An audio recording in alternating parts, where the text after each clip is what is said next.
बिस्मिल्लाहिर्रहमानिर्रहीम, अस्सलाम वालेकुम। आज 22 दिसंबर बरोज मंगल हम बात करेंगे नून लीग के लिए अदालतों में कोई अच्छा दिन नहीं रहा और एफआईए की कार्रवाइयां भी आज जारी रही हैं। मैं आपको बताता चलूं, नून लीगी अरस्तु एहसन इकबाल को नारवा स्पोर्ट्स कॉम्प्लेक्स स्कैंडल में आज उन पर फर्दे जुर्म आयद कर दी गई है और इस स्कैंडल की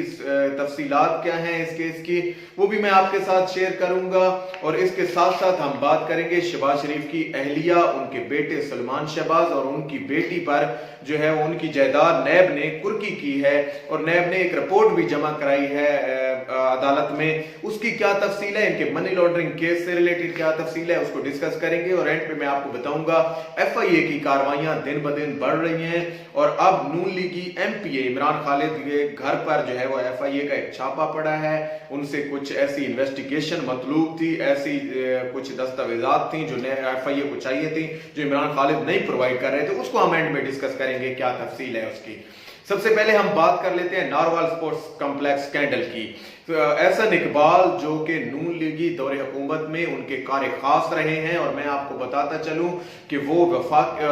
वजीर बराए मनसूबा बंदी और प्लानिंग के जो है वो वजीर रहे हैं। इसके अलावा उनके पास नवाज शरीफ के इंतहाई करीबी दोस्तों में शुमार होता है। तो एहसन इकबाल ने अपने दौर में ये किया कि उन्होंने जो वफाकी फंड्स थे उनको सूबाई अपने इलाके में नारोवाल स्पोर्ट्स कॉम्प्लेक्स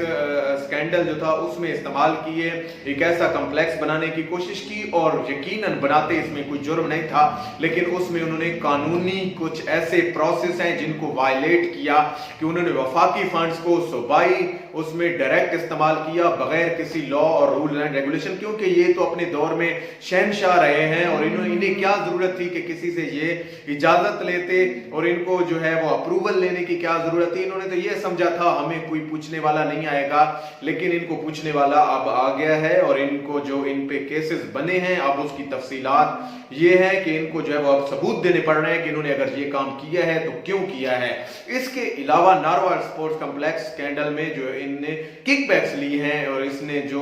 वहां से, क्योंकि जो भी ठेका इनकी जानिब से दिया जाता है उसमें हम सब जानते हैं किन लोगों को मिस्टर 10% कहा जाता है, मिस्टर 5% कहा जाता है। इसके अलावा नून लीगी ऐसे लोग हैं, ऐसे जो है वो जिन्होंने प्रोजेक्ट भी अपने लोगों को नवाजे हैं, जिन्होंने हाउसिंग स्कीम्स भी अपने लोगों को दी हैं। तो उन्हीं केसेस की तरह इन्होंने जो है वो नारोवाल में जो स्पोर्ट्स कॉम्प्लेक्स जो कि इन्होंने वहां पे एक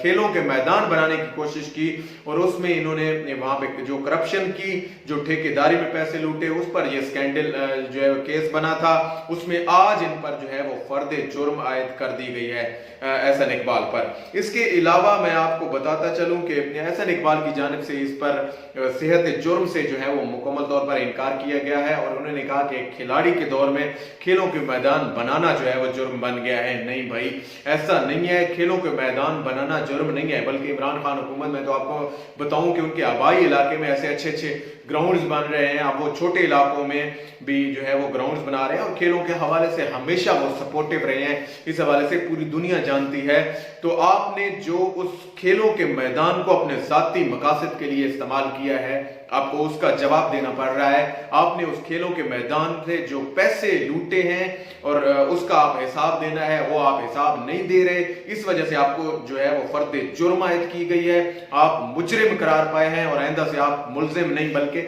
मुजरिम के तौर पर अदालत में जो है वो पेश होंगे और आपको जो भी मतलूबा सजा होगी आइन और कानून के मुताबिक वो अदालत आपको सुनाएगी। इसके बाद आ जाते हैं हम दूसरी खबर की जानिब। मैं आपको बताता चलूं, आज शहबाज शरीफ की अहलिया, शहबाज शरीफ के बेटे सलमान शहबाज और उनकी साहबजादी की जायदाद जो है वो नैब की जानिब से कुर्की की गई है,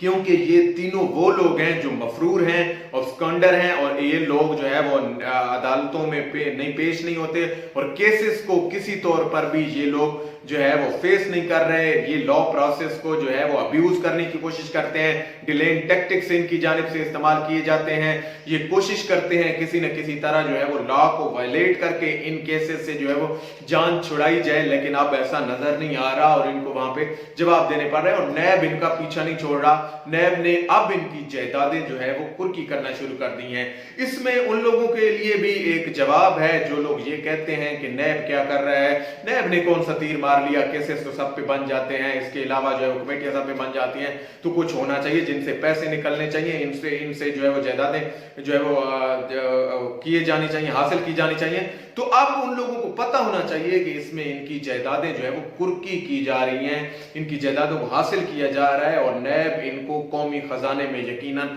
शामिल करने जा रहा है। इस हवाले से नैब ने एक रिपोर्ट भी जमा करा दी है अदालत में, और एहतसाब अदालत की जानिब से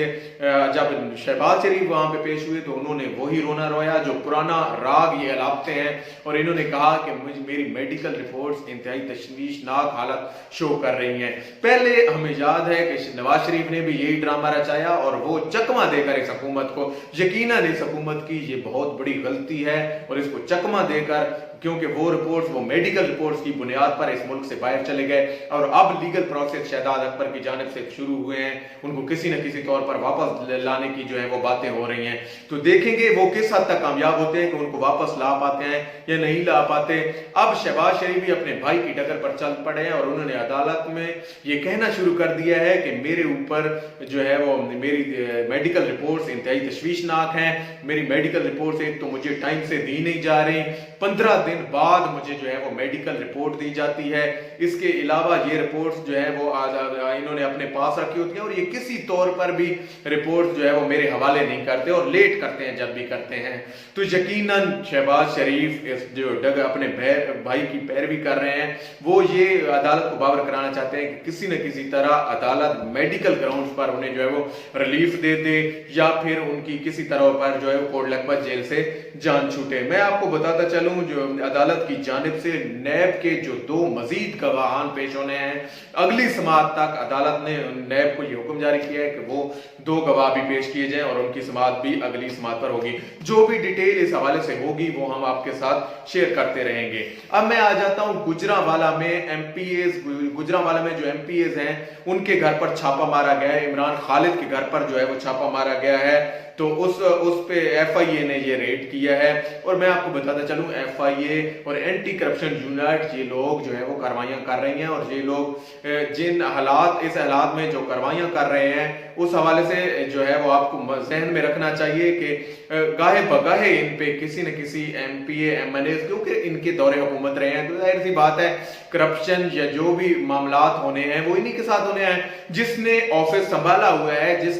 जिसके पास इख्तियारात थे तो उन्हीं को हिसाब देना है। अब जिसके पास इख्तियार नहीं है तो उससे तो एफआईए जाके नहीं पूछेगा, तो यकीनन इन्हीं की जमात पे ये भी बोझ है। और जब इनके घर में छापा मारा गया तो इमरान खालिद न सिर्फ वहां से भाग निकले, वो वहां पे नहीं मौजूद थे। इस केस में मनी लॉन्ड्रिंग केस है इन पर और इनके बेटे नामजद हैं, सलमान खालिद जो है वो इसमें नामजद हैं और उनकी जानिब से ये बात की जा रही है कि हमें जो है वो एफआईए वैसे टारगेट कर रहा है, सियासी तौर पर टारगेट किया जा रहा है और हम जो है वो किसी तौर पर हमने करप्शन नहीं की। इसके अलावा मैं आपको बताता चलूं कि जो है वो पाकिस्तान के जिम्मे 1 अरब 70 करोड़ की जो अदायगियां थी वो मौखर की गई हैं, जो पाकिस्तान ने अदा करने थे। ये यकीनन जो करंट पैंडेमिक चल रहा है उस हवाले से एक किस्म की जो है वो पाकिस्तान को बहुत बड़ा रिलीफ है। इसमें फ्रांस, चीन और इटली के साथ कुछ ऐसे लोन की जो रीपेमेंट से रिलेटेड जो मामलात हैं उनको रीस्केड्यूल किया गया है, दोबारा से तरतीब दिया गया है कि इनको जो है वो अब इनकी अदायगियां मौखर होने से यकीनन पाकिस्तान को एक सुख का सांस मिलेगा, क्योंकि ये करंट पैंडेमिक जो चल रहा है इसमें हर मुल्क की सफर कर रहा है। ऑल दो कि पाकिस्तान की इकोनॉमी जो है वो सही सिमत में जा रही है और वो सही डायरेक्शन में जा रही है। आज तक के लिए इतना ही। अल्लाह पाक आपका हामी नासिर हो। पाकिस्तान जिंदाबाद।